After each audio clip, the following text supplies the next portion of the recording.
is cooking after baking, guys. We are on our way to Haval. You spent all those hours putting in yourself. I don't know what that was. So we are on our way to Haval. I'm taking in my car for the 70,000 service. My man. Where's this guy? Let's try again. Alambergamber. What's up, guys? So I'm currently on my way to Haval for the 70. It's supposed to be a 75,000 service, but my car is 77 now. And yeah. So going to Ravonia Woodmead for my service. And Shooks. That's a nice number plate. So for my service, and yeah, I'll give you guys prices, and then I'll let you guys know how much everything costs, what they replaced, because my car's acting up as well again. But this is the normal issues it has been acting up with every time it had to go for a service. So you know, the gearbox where it's like yeah.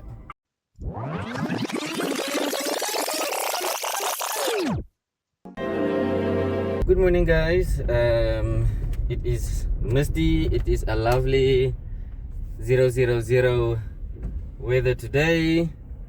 We are on our way to Haval to take the car in for its last repairs. Holy moly. In any case, it's a lovely 0 degrees, as you can see. And look at this bloody traffic. Quick jump. Yeah, that's my cue. Okay, yeah, we're on our way. Yeah, there we go. Oh, I can't see nothing out of my back window. Ay. Okay, well, we're on our way to get the last repairs done. Hopefully. So this time at least it's just the temperature sensor, as you can see on my infotainment system. It's still showing 000, and then from there at last we will then do what the channel was actually all about, is the reviews. Bad start to it, but you know, if life gives you lemons, you make orange juice.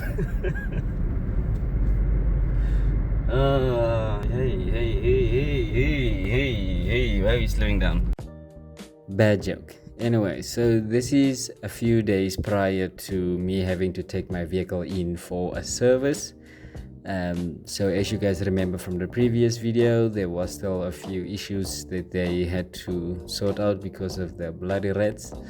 So the temperature sensor is one of the last things that they had to fix, because last time when they took it in, they thought I was speaking about the temperature sensor for some weird reason, but told them it's the actual temperature on the infotainment, which is weird because I actually showed the technician.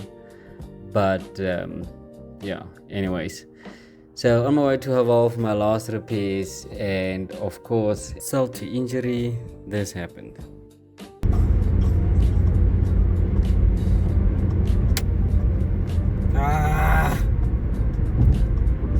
Yeah, huge hole in my windscreen. Yeah, so now that also needed to be repaired, which I also did. The whole ordeal, I don't even know why did I even add this rewind back in time. I just saw it in other videos and it looked cool, and I thought, why not? And yeah, it looked cooler in my head when I did the whole thing. Turns out there's way more planning that goes into it, but in any case, I ended up getting everything fixed. So I'll put the prices on screen now for you to check.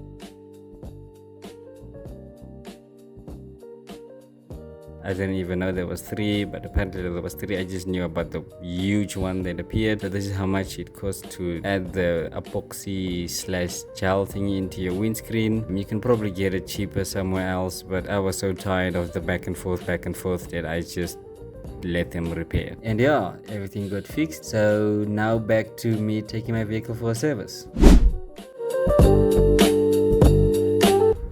Yo, guys, buy a car, they said. Get married, they said. Yeah.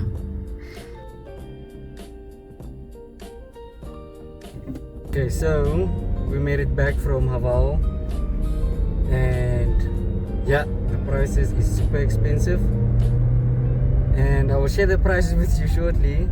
But yeah, I did not think it would be so expensive. So I'm just focusing here because apparently people don't know how to drive.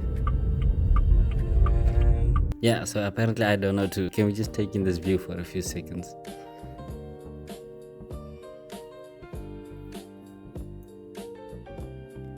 Anyway, so the reason I was so quiet is because I was told, yeah, no, it's a minor service. You can bring in your vehicle. Looking at the past service history, the service averaged around 3,000, and I thought, you know what, I'll budget around 5,000. Yeah, turns out that was not the case at all. Yeah, so definitely an arm and a leg. So, but then also here's the other thing also that got me thinking. In Haval you guys need to explain here what's happening. So here's the top portion of the invoice. So nowhere there does it actually say that a service was done, whether it's a minor service or a major service. So everything is just gearbox. By the way, while I'm stuck here in traffic, this is the fuel consumption that you are going to get when you're stuck in traffic.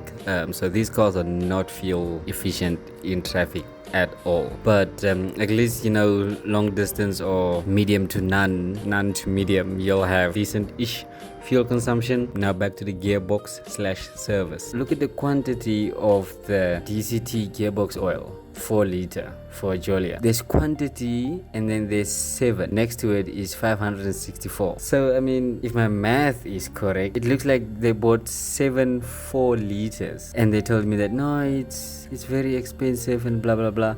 And then below it there's like Flex C3 5W30. I mean, isn't 5W30 or something like that, isn't it like engine oil? Are they now using our services? When you bring in your car for a service as a chance for them to stock up. I mean, this makes no sense. And I probably too late to think about it now, but I mean still. And when I questioned it before I took the car in, I was like, why is it so expensive? No, the oil is expensive, and then the labor because you have to remove the gearbox. Bro, yeah, I don't know. So basically, by the looks of the invoice, I basically paid 8k just for a gearbox oil change. That's how it looks like to me. Yeah. But in any case, thanks for watching the video, guys, and yeah, hopefully this is the last of the expenditures. So I don't even know if that's even a word, but in any case, thanks for watching, guys. Please like and subscribe if the video was helpful. See you in the next one.